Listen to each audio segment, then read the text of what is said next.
Assalamualaikum warahmatullahi wabarakatuh. Perkenalkan, saya Dian Wijoyo dari Teknik Mesin Angkatan 2021. Jadi pada kesempatan kali ini saya akan mempresentasikan hasil studi independen saya, yaitu dengan menggunakan program MSIB batch ke-6 pada PT Catfam Simulation Teknologi Indonesia selama kurang lebih 5 bulan. Baik, kita langsung masuk ke outline pembahasan. Jadi di sini ada 4 outline pembahasan yang akan saya bahas. Yang pertama ada PT Catfam Simulation Teknologi Indonesia, yang kedua ada silabus kegiatan, yang ketiga ada dasar teori dan hasil penugasan, dan yang keempat ada sertifikasi dan konversi SKS. Kita masuk ke bahasan pertama. PT Catfam Simulation Teknologi Indonesia sendiri adalah perusahaan multinasional yang menyediakan lisensi dan pelatihan engineering simulation ANSYS terbesar yang sudah didirikan kurang lebih 35 tahun dan didirikan pada tahun 1985. Hingga saat ini terdiri lebih dari 1.200 lulusan, dan pelatihan yang diberikan oleh PT Catfam ini mencakup software ANSYS seperti CAE untuk menganalisa studi teknik dengan cara VA dan CFD, yaitu Finite Element Analysis dan Computational Fluid Dynamics. Baik, kita masuk ke silabus atau kegiatan yang saya lakukan kurang lebih selama 5 bulan saya melakukan studi independen ini. Bisa dilihat dari jadwal dan silabus yang ada di PPT saya. Di sini kita perlu memberikan notes bahwa setiap kegiatan ini biasanya selalu dievaluasi dan dipantau oleh mentor selama seminggu sekali atau 2 minggu sekali untuk membahas materi yang telah diselesaikan. Dan di laman silabus yang saya berikan ini berisi tentang banyak kegiatan, ada kuis, ada mentoring, ada simulasi, dan video homework. Lalu kita masuk ke dasar teori yang saya dapatkan dan saya pelajari selama mengikuti kegiatan MSIW ini. Yang pertama adalah what are fluid. Yang kita tahu adalah pengertian dari fluida itu sendiri, yang merupakan zat yang dapat mengalir dan berubah bentuk sesuai dengan wadahnya, mencakup cairan dan gas. Lalu yang kedua ada teori terkait fluida statis, yang merupakan fluida yang berada di keadaan diam. Lalu yang ketiga ada fluida kinematik, yang merupakan fluida yang bergerak dengan studi yang berfokus pada kecepatan dan pola aliran fluidanya tersendiri. Selanjutnya ada governing equation of fluida, yaitu persamaan-persamaan yang digunakan yang memiliki keterkaitan terhadap sebuah fluida seperti persamaan konservasi massa, Navier-Stokes, dan lain-lain. Lalu yang kedua ada yang selanjutnya ada dimensional analysis and similarity, yaitu kita mempelajari tentang terkait bilangan non-dimensional untuk mempermudah kita melakukan proses simulasi. Selanjutnya ada simple approximation of fluid flows, yaitu adalah kondisi di mana suatu aliran itu dialirkan melalui sebuah objek.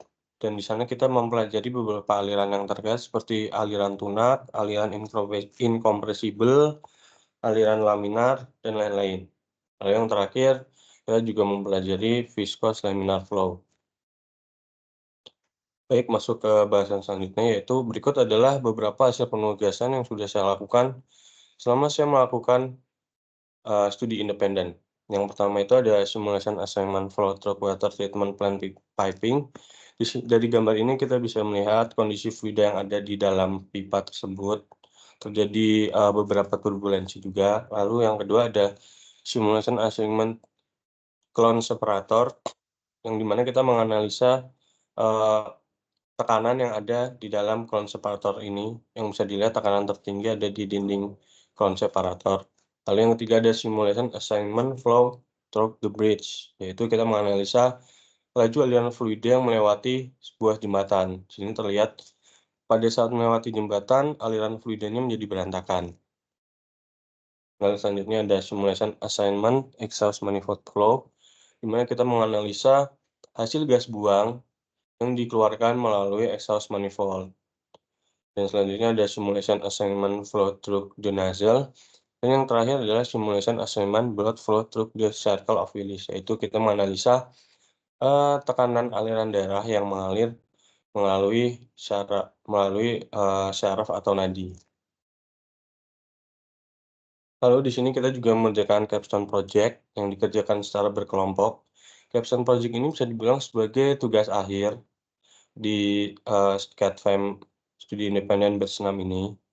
Dan tema yang saya ambil adalah Solar Thermal Management System. Bisa dilihat dari lembar yang saya paparkan ini adalah langkah-langkah pada saat saya akan melakukan atau menyelesaikan capstone project saya sendiri. Berikut adalah perhitungan-perhitungan dan ada hasil yang didapat juga dari eee, simulasi yang saya lakukan terhadap solar thermal management system ini. Dan tujuan dari capstone project saya tersendiri ini adalah untuk mengetahui persebaran panas di periode yang berbeda-beda. Jadi sehingga kita dapat mengetahui energi panas yang didapat itu seberapa banyak, dan kita bisa mengetahui berapa energi panas yang akan dikonversikan. Berikut ada hasil dari perhitungan yang sudah kami lakukan. Terus selanjutnya, ada sertifikasi. Jadi selama saya melakukan studi independen ini, saya juga melakukan beberapa proses sertifikasi yang diberikan oleh mentor, yang diarahkan oleh mentor, dengan syarat mengerjakan simulation dan teori kuis selama uptime maksimal 2 kali dengan nilai di atas 75, dan nilai yang saya dapat adalah 100 di simulation quiz dan 81 di teori quiz. Sehingga saya dapat mendapatkan sertifikat dari, eee, ANSYS. Lalu selanjutnya, berikut adalah mata kuliah yang rencananya ingin saya konversikan. Yang pertama ada perpindahan panas, yang kedua ada mekanika fluida, dan yang ketiga ada proyek inovasi.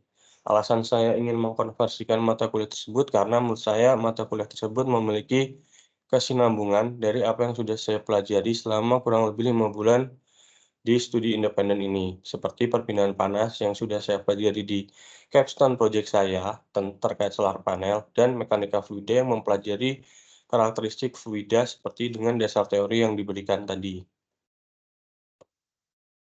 Baik, terima kasih. Eee, Kurang dan lebihnya mohon maaf. Wassalamualaikum warahmatullahi wabarakatuh.